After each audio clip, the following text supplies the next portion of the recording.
Today I'm going to be showing you guys how to incorporate an upvote and downvote system like it is on Reddit. And we're just going to be doing this using static data, and we're going to show this on a site through React. Okay, so I created a React project right here called DownVote.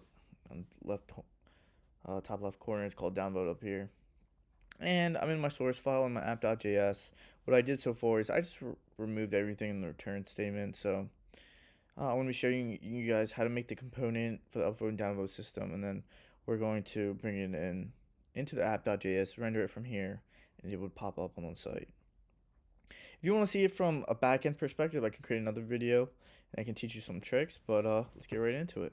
So the first thing I'm going to do is I'm going to go into the source file folder, and I'm going to create a new file called votecounter.js.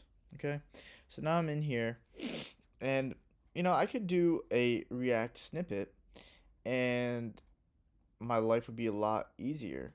For example, if I just did rnfes, boom, right? But I'm not going to do that, and this is for React Native, actually. This is for the mobile view. But I'm going to build it from scratch. So the first thing I want to do is I want to do an import, because I have to import these things, like packages and all these other kind of assets that I would need. So I need to import React, and I also need to import a hook called useState. There's other hooks called useEffect, useRef, useSelector, but in this case, I'm only going to be using a useState hook. And I'm just going to bring it in from React. And then we can get started on making the component. So the first thing I'm going to want to do is I'm going to create the function called const vote counter, create an error function, and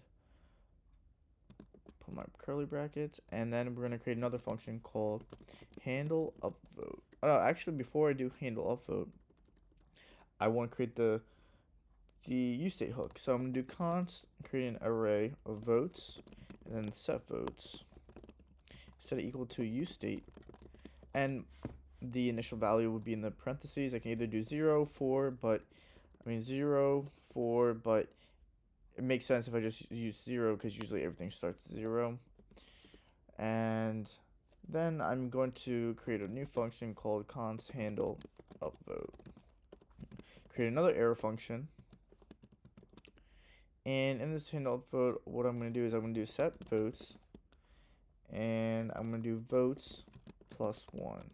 Now what this is going to do is every time I would click on the button or the function, I invoke the function, it's going to increment the votes by 1.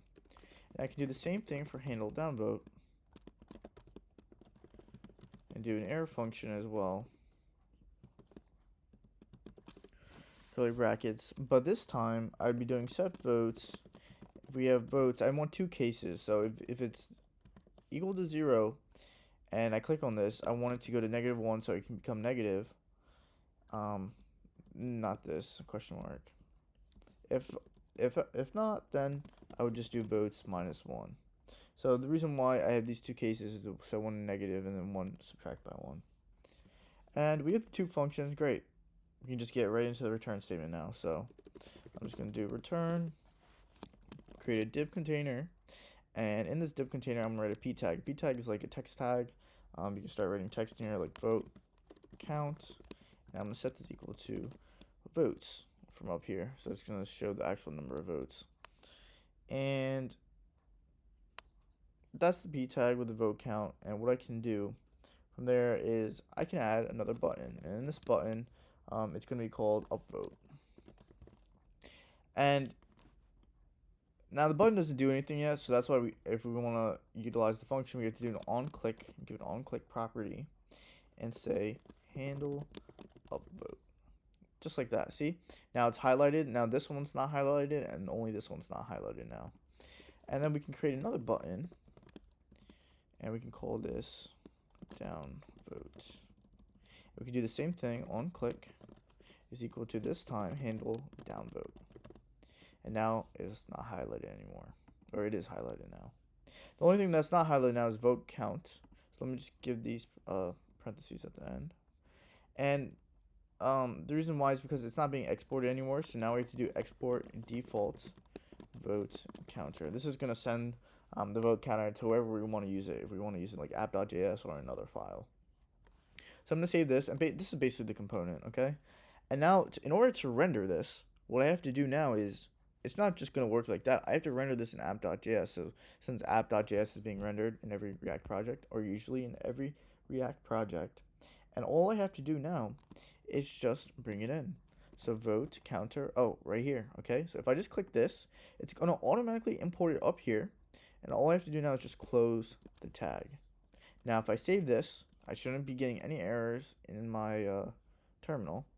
And now if I were to open it up, right here, and I go localhost 3000, boom. Okay, we have the vote count, yeah, set as 0, just like the use state, initial state. We put it in the use state to be 0.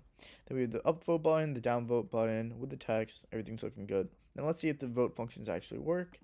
And boom, it's working. Upvote 678, downvote working correctly. Let's see if it goes to negative, and it does. Perfect. Now, if you want to see this work with like dynamic data, just let me know. I can make another video. Just want to see how this video goes, and like, comment, and subscribe. If you want more information, I can help you out. I'm very talented in this field. I know a lot. But yeah, just let me know. Thanks.